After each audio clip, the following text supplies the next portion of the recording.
Yo, what's up people, it's your boy P, also known as CaptainP67 from Twitch. We're back at it with another God build video for you today. We are going to be covering the hammer today, and then after that it is literally the hunting horn. Just a quick recap, I've done all the weapons, so from the lance to the heavy bowgun, to the longsword. Actually saying that we need to do a light bowgun build, which we'll cover as well. But literally, when you throw the melee weapons, we've done all the blast weapons, everything included, apart from the light bowgun and hunting horn. I'm already working on the hunting horn build video, so that'll be out tomorrow. But we are going to cover the hammer today. So I've got another crazy, super OP, powerful, constant damage hammer build for you. And what we'll be getting to, I'll just quickly show you now. If you buff it the way I buff it, what you are going to be looking at is base attack 1638, purple sharpness, a little bit of chunk on there. I've got a massive chunk of white sharpness on top of that, so obviously going to keep that sharpness going for that extra damage. We've got 50% base affinity, so it will crit 50% of the time on base without anything else added. And it's got a blast element of 210. Now, what you're going to be getting for when you buff it the way I've buffed it is attack level 7, critical eye level 6, slugger 5, so it's definitely a KO monster, so it's got that slugger 5 built in. Crit boost maxed, weakness exploit maxed. Handicraft in there as well for that extra sharpness. We got stamina thief in there for that drain. I'll explain that for you. Heroics on top, resuscitate on top, marathon runner, evade extender, free meal, and we got protective polish in the build. So it's absolutely insane. So again, it's not only does a lot of damage, it's crazily powerful. It gives you a lot of variation to dodge, get out of the way. So it gives you maximum offense with maximum defense included, just like my other builds. It is the Safi Shatter Crusher. And what I've gone for is affinity 5, sharpness 5, sharpness 5 again, attack increase 5, and slot upgrade maximum. You can obviously modify and change your builds to suit your playstyle, but I've modded this perfectly to have the balance of both. So the affinity gives you that crit, so you got more available options. Obviously some people will try and complain and do maximum attack, but that doesn't even make any sense. The sharpness increase will give you that purple sharpness without having too much handicraft. We only the handicraft 1 in there. Attack increase, it's already very powerful, plus we've got the maximum attack on top. Affinity, we've given that affinity, so you got options to do base crit of 50%, which is what we've got to right now. And obviously we got the slot upgrades, so you can have more variable options for the handicraft, other gems included, especially with that slugger 5. With the Diablo set, it doesn't give you all the options available. With that extra gem slot, it does allow you to build on top. So I'll get over to the decorations and the whole loadout for you, and we'll get into the build itself. So let's get this changed real quick. So pow, pow, and pow. So let's go over to the decorations used. Let's go to the build itself. So again, it's the Safi Shatter Crusher. It's the blast hammer. Very good base raw attack, and obviously that blast damage is insane. But we're going more based off the variations of the build itself. So we've got 2 gem slots. We've got a drain, attack dual 4. I will go through all the gems and what they do and all the perks and how they synergize together. Satiated Handicraft dual 4. We've got the Forgor Helm Beta, which gives you weakness exploit 1, a 4 gem slot and a 2 gem slot. We've added a Sharp Dual 2 in there, a Crit Dual 2 in there. We've got the Diablo Smell Beta, which gives you Slugger 2 Heroics built in with a 4 gem slot and a 1 gem slot. We've got the Expert Dual 4, Expert Dual 1 in there. We got Diablos Nero Braces Beta, which gives you Slugger 1, Marathon Runner built in, 4 gem slot and a 2 gem slot. We've added Jumping, Attack Dual 4, Tenderizer Dual 2. We've gone for the Diablos Nero Coil Beta, which gives you Slugger 2, a 4 gem slot and a 1 gem slot. I've added Critical Dual 2 in there, Expert Dual 1 in there. And then obviously we've gone for the Garuga Greaves Beta, which gives you Critical Eye 2, a 4 gem slot, a 2 gem slot and a 2 gem slot. We've got a Crisis Attack Dual 4 in there, Critical Dual 2 in there, Tenderizer Dual in there as well. Or Tenderizer Dual 2 and Attack Charm Max as well. So we can get that maximum attack damage. You can go for a Safi build, which everyone is kind of doing now, I believe. But again, if you'd only be taking that damage, do maximum offense at the same time, these are still the best viable builds for you. So these are the highest maximum damage builds out, the best builds out there for you.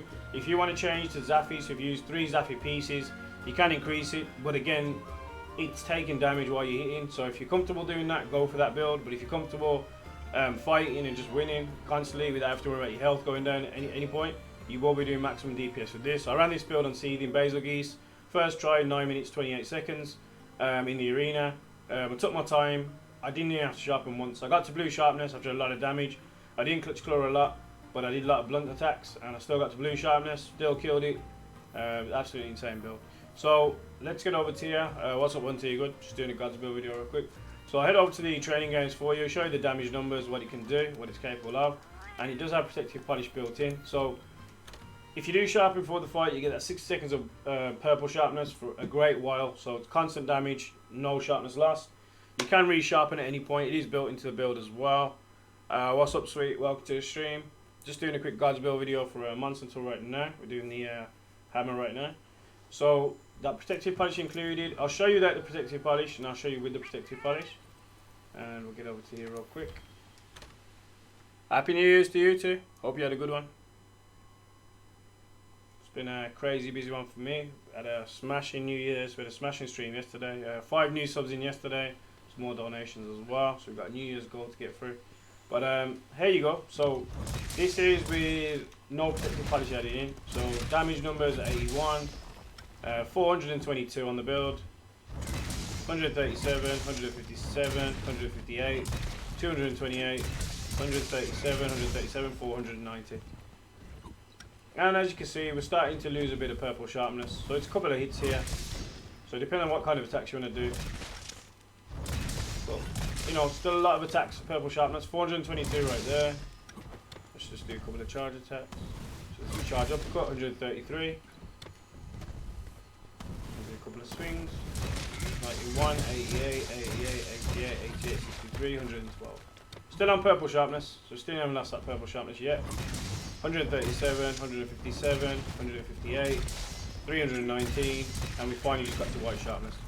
So as you can see, no buffs added or anything added for you, but we've just got to white sharpness right now. And I don't know how long it will even take to get rid of this white sharpness, but it'll definitely take a lot of hits. Just as a heads up as well, with this Slugger 5, it's absolutely insane. I'll talk you through the actual perks as well in a second, because there is something I want you to cover and see for yourself and why it's so good. With Seething Basil Geese, I did knock it down to like 5 times minimum. I drained it, I stunned it, I was trying different techniques out just to see what I could get away with. And we pretty much knocked it down very, very early into the fight. So a couple of hits, we ended up knocking it over, we ended up knocking it over again. Then we got into a drooling phase. So it's absolutely insane. Very, very, very, very, very strong. So for Drop Clutch Claw, I don't know how long it will take to get rid of this white sharpness, but we've still got a massive, massive chunk of white sharpness right now. So again, I don't think you're going to be losing that for a good while. I don't know how long it will take to even get through it. But when I used it, like I said, the whole fight, in 9 minutes of like constant hitting, clutch clawing, random spots, just trying it out, just seeing how long the sharpness would last for. It definitely lasted a good while. This is absolutely insane.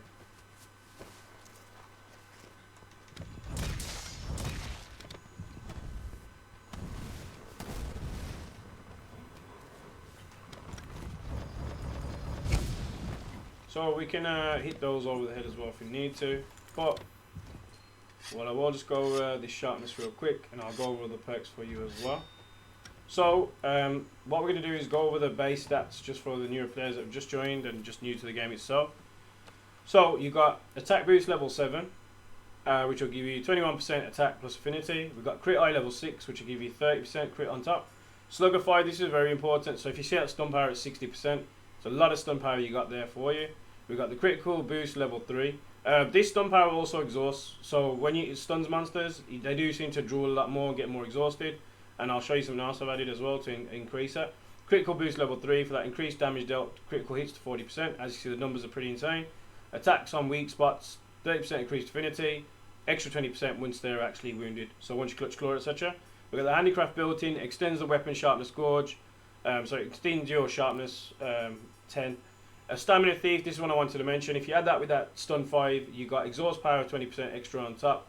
So it works pretty well for you. So it definitely is great to add into the build itself. Got heroics included as well. So while active, increases defense by 50 points. So again, we got the maximum offense, we got the good defense as well. Resuscitate while active greatly improves evasion vulnerability time and reduces stamina depletion.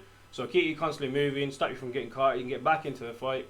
Again, marathon runner, slows down stamina depletion, reduces continuous stamina depletion by 15%. When you are charging a lot, you will lose a lot of stamina. When you are trying to evade a lot, you can lose a lot of stamina, but this will keep you going, keep you out of the way. Evade extender, so slightly extends evasion distance. Well, just one of these alone can make you like roll a lot quicker out the way, or give you like a more of a roll rather than quicker roll. Give you good distance to get out the way. So this is definitely insane. With two, you can get kind of move too far out the way. With this, I kind of just one roll. I could move to behind Seething or Seething Basil Geese, hit it over the head many times. I think it's just good to have one. You can add it more, increase it if you want to evade more, but I think one's definitely viable to what you do. 3 mil definitely. I mentioned this before. This definitely helps you out a lot if you got low on potions or whatnot. But used max potion, didn't even use. Used mega potions, didn't even use about 3 or 4. Kept saving me my stuff. So this will keep you for long endurance fights. Guiding Lands, I guess this will be definitely good viable to use as well. And against anything you do need speed runs. If you don't feel like you're low on stuff and you're trying to do speed runs, just if you use this, you won't be using any of those anyway. And again, we've added protective polish in there for you as well. So it's built into the build, so you'll have a lot of purple sharpness. And obviously it will last about 60 seconds. You won't lose any sharpness whatsoever. And because it's built into the build itself, you can just sharpen at any point and then get your sharpness back. And you will have that maximum sharpness back as well.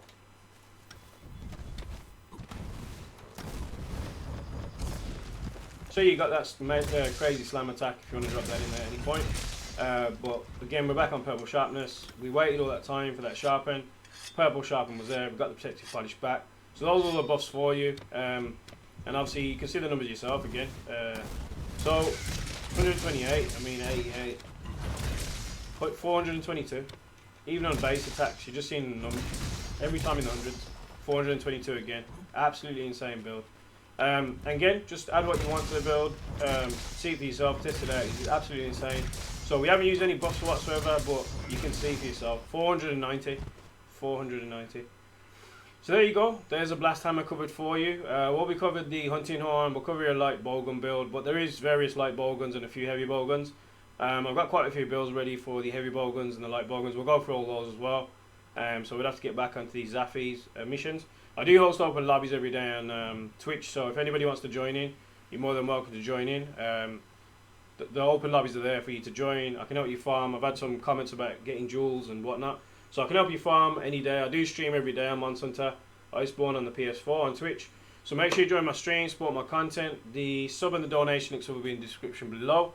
That's CaptainP67 on Twitch. I stream every day, 10-11 hours. I've always got videos out. There's always content available. You can always contact me on the Discord. The Discord is for the subscribers on Twitch. We are absolutely killing it. So thanks for all the love and the support that everyone's given me. I do appreciate it all. And I'll catch you in the next one. Peace out.